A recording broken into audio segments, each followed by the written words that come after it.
You get paid. For about 30 seconds, you feel okay. The balance isn't terrifying anymore. Rent is covered. And for a brief moment, it feels like you might actually get ahead this month. Then the cycle starts. Bills, groceries, gas, that subscription you forgot about, and suddenly you're right back where you started before the money even had time to settle. If that sounds familiar, you're not in it alone. Nearly half of American adults are living paycheck to paycheck right now, and most of them aren't broke in the obvious way. They're not missing meals.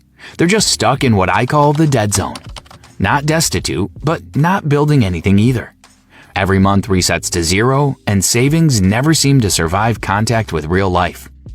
Most financial advice completely ignores this. It assumes you have stable income, a clean budget, and a wants category you can trim. That's not the situation for millions of people. So when the standard advice fails, most people blame themselves instead of the system. But what if the fix isn't a bigger paycheck or a better budget? What if it starts with $10 a day? And more importantly, what your brain does with that habit in the first 30 days. Before we get to the fix, let's talk about why the problem keeps repeating. When money comes in and immediately disappears, your brain doesn't treat that as a problem. It treats it as a pattern. Income arrives, spending happens, balance drops to zero. And after enough repetitions, your brain starts to accept that this is just how money works for you. That's the spending identity loop, and it runs quietly in the background every time you make a financial decision. This is the dead zone in full effect. You're not broke. You can cover the basics, but savings never seem to make it past week 2. Something always comes up.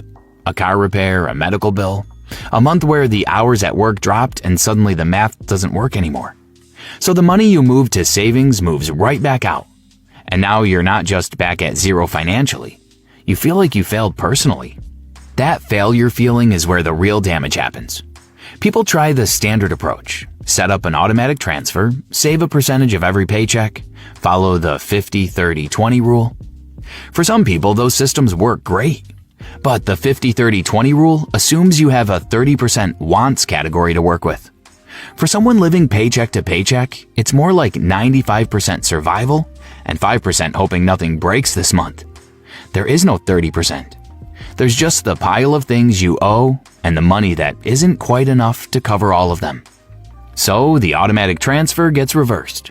The budget spreadsheet gets abandoned. And the story that forms is a predictable one. I'm just bad with money. Not, the system I tried wasn't built for my situation. Just a quiet, personal conclusion that this is a character flaw. Something broken in the way you think about money that other people somehow figured out and you didn't. Once that story sticks, behavior follows it. You stop trying new systems because you expect to fail them. You spend a little more loosely because some part of your brain figures the savings won't survive anyway. The identity drives the outcome, and the outcome reinforces the identity, and the cycle keeps running. Here's the counterintuitive part. The problem was never math. Most people in the dead zone know they should save more. They can do the arithmetic. The problem is that nobody interrupted the identity loop.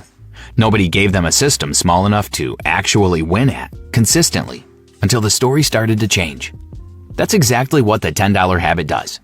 Not because $10 changes your net worth overnight. It doesn't. But because every manual daily transfer sends a signal your brain hasn't heard in a while. You're someone who saves before you spend. And once that signal repeats enough times, it stops being a rule you're following and starts being who you are. So here's the rule. Every day money moves in your life. Paycheck, side hustle payment, anything. $10 goes somewhere intentional before anything else happens. Not after bills. Not with whatever's left over at the end of the week. First. That's the whole habit. One decision, made daily, before the spending identity loop gets a chance to run. Now, you could save $300 a month and accomplish the same math. But save $300 a month sounds like a budget line item. It doesn't sound like a commitment you make on the 1st of the month and then scramble to cover on the 28th. $10 a day sounds like skipping one thing. A coffee, a snack, a small impulse buy you wouldn't have remembered anyway. Same $300, completely different psychological weight. daily makes it small enough that your brain doesn't treat